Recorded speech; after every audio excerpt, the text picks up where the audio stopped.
And this is more complicated. I mean, it's extremely complicated when you think about it, because we're not just talking about organizational changes.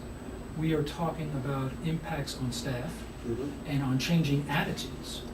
And I wonder, is there a process that you would, or strategy, let's use the word strategy, that you would recommend that libraries consider to begin making this transformative change? Well, I think this morning I tried to give the key points of the fact that it has become very clear to library directors in the future that even when the economy recovers, library staffing will not. This is a major change from previous economic downturns. We have been downsized permanently. So how are we going to deal with moving into this new exciting environment with very little new staff coming in? And I think this is where, for directors and deans, it's very important that we look at our organizational culture as it is. We have to become change managers as well as directors, and we have to also learn to deal with people and have people skills. And that just doesn't mean the students and the faculty and upper administration, but now it's with our staff, if we haven't before. And I think that's something, because many library deans and directors come up through the ranks. They're not born. They don't get training in library school. We learn along the way. And so this concept of thinking of our staff now in terms of something that we have to manage, something that we really have to help mold and show direction. And not only that, but kind of take their hand and help them through these changes.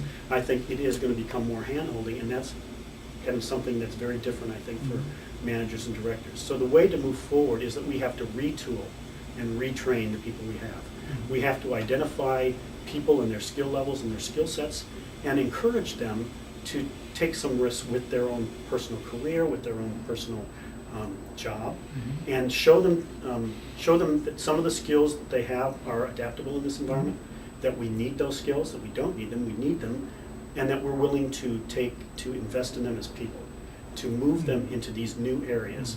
And what we really need them to do is to come along with their attitude and with their own internal feelings about change, about shifting gears, about, it becomes very, it's like for some people, managing data, doing bibliographic description for 30 years the way that we've done in the print environment, it's very difficult not only to give it up, but also to feel like all of a sudden it's being thrown away when it's been a career.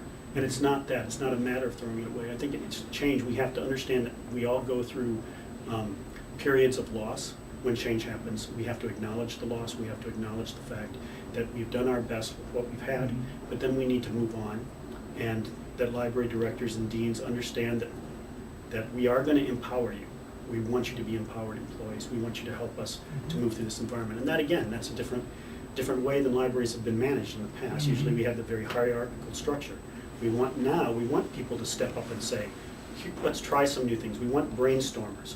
We want change people within our culture to help us to figure out different options, because at each place it's going to be different depending on what resources we have, what people we have, the student population, the faculty population, how well we've been supported. But we all need to move forward in some manner.